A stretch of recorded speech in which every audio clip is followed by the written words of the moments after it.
Shalom, shalom! Sejam bem-vindos a mais uma meditação da porção semanal da Torá. Hoje nós vamos meditar sobre a porção, a Parashat Mishpatim, que significam as leis civis, leis que são bem diferentes daquelas que estão dentro do decálogo que foi dado a Moisés.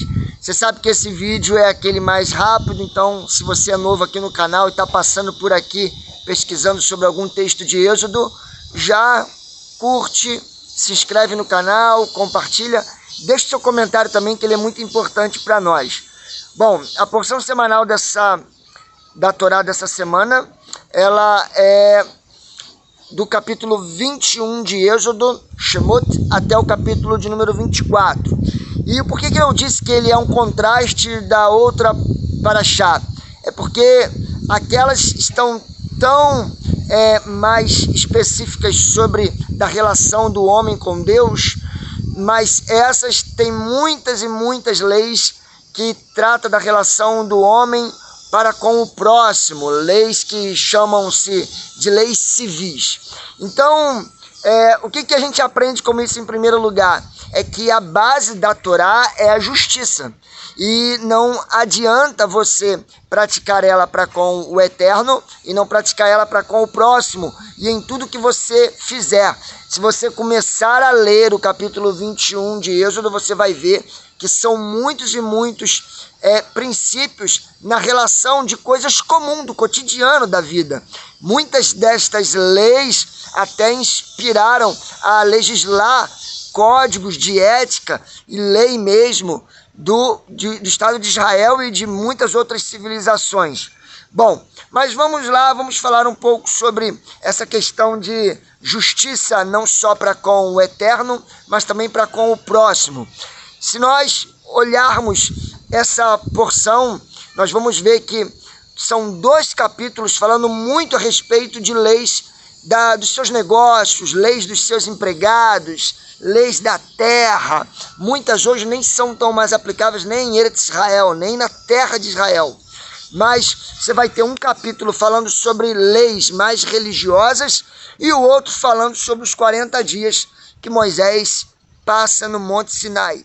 A primeira quarentena dele, antes de acontecer o episódio do bezerro e depois o episódio da tenda do encontro, quando realmente consegue se reparar o erro do povo de Israel de idolatria. Mas essa primeira quarentena ela é muito especial. Moisés se separa com Josué, seu discípulo, e com os 70 sábios, 70 justos, sadiques, para o recebimento dessa lei. Ali também estão Nadab e Abiú, que futuramente vão morrer por conta de um declínio de um princípio. Mas vamos pensar aqui sobre algumas coisas destas leis de maneira bem prática e objetiva.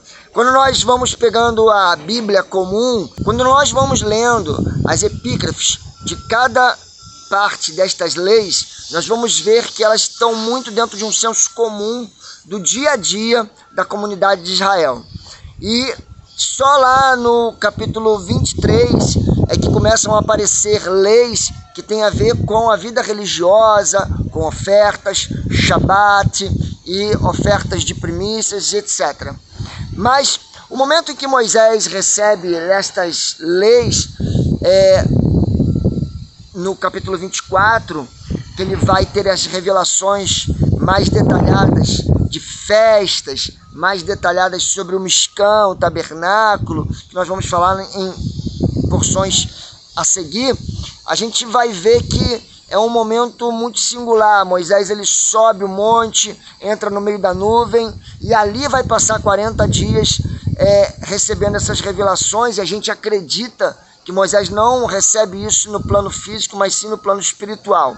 Agora, quando nós estamos estudando a Torá e estamos analisando alguns textos, muitas vezes nós usamos um método chamado método Pardes, ou Pardes, que significa pomar, que há vários níveis de interpretação da Torá. 2 níveis são muito utilizados para analisar a porção de Mishpatim, que é o nível Sot, que é o nível mais místico, profundo, do sobrenatural, e o nível Drash, que trabalha com metáforas.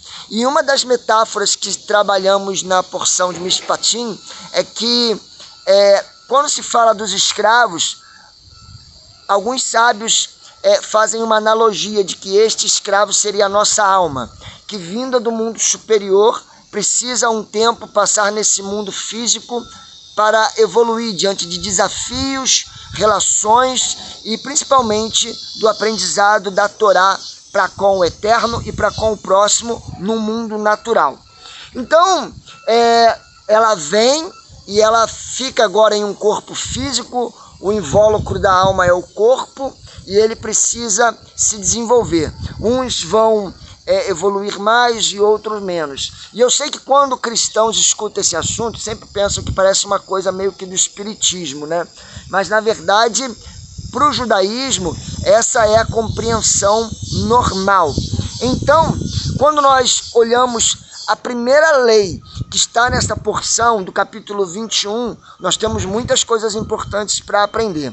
Porque fala da lei do servo da orelha furada.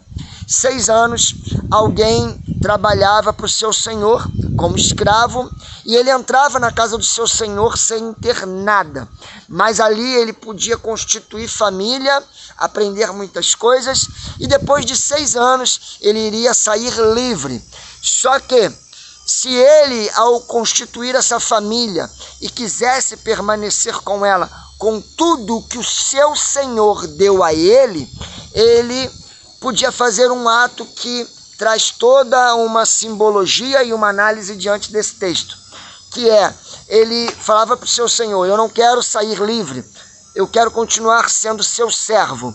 Então o seu senhor pegava autoridades como juízes, e como era uma lei, levava ele diante do pórtico da sua casa, diante de muitas pessoas para testemunharem e autoridades, e furava a orelha dele com uma sovela, um cutelo, e ali colocava um brinco nele. E aquele escravo, aquele servo, a partir daquele dia, passava a andar com a sua orelha furada e com aquele brinco. As pessoas, ao olharem para aquele homem com aquele brinco, identificavam: ali está alguém que ganhou a liberdade, mas preferiu continuar sendo um escravo. Por quê? Simples. O seu senhor fez com que ele tivesse família, tivesse um nome, passasse o seu nome e construísse uma relação de amor para com os seus. Ele não quer perder isso. Então, por isso, ele abriu mão da sua liberdade por amor à sua família e tudo que construiu através da casa do seu Senhor. Eu acho que fica muito claro que Paulo fala que outrora nós éramos filhos da desobediência.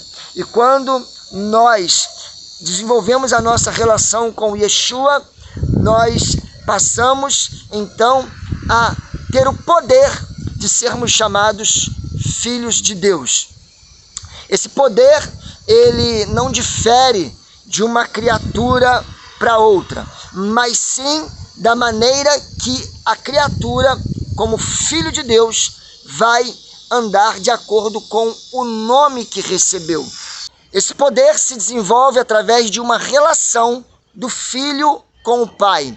Então, quando nós lemos lá no Salmo de número 40, esperei com paciência no Senhor e ele se inclinou para mim e ouviu o meu clamor. Tirou os meus pés de um charco de lodo, firmou os meus pés sobre a rocha, pôs em minha boca um novo cântico, um hino de adoração ao Senhor.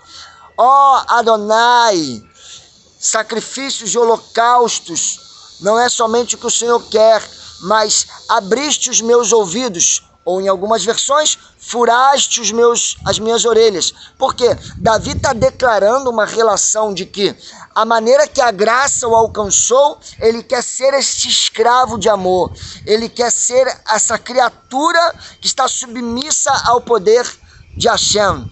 O apóstolo Paulo, na carta aos Efésios, no capítulo 6, Depois de falar várias coisas sobre a servidão ao eterno e ao próximo, ele termina dizendo: seja escravo, seja livre. O paradoxo de Paulo tem a ver com esta porção de Mishpatim, que é o escravo sendo livre, escolheu, está preso pelo amor ao seu Senhor e tudo que o seu Senhor deu a ele. Seja escravo, seja livre. Ou seja, dentro da metáfora que os sábios propõem, de que o escravo é uma analogia à nossa alma presa a um corpo, que você, então, diante daquilo que recebeu, esteja preso àquele que lhe soprou o fôlego da vida. Shavuot Tov, boa semana.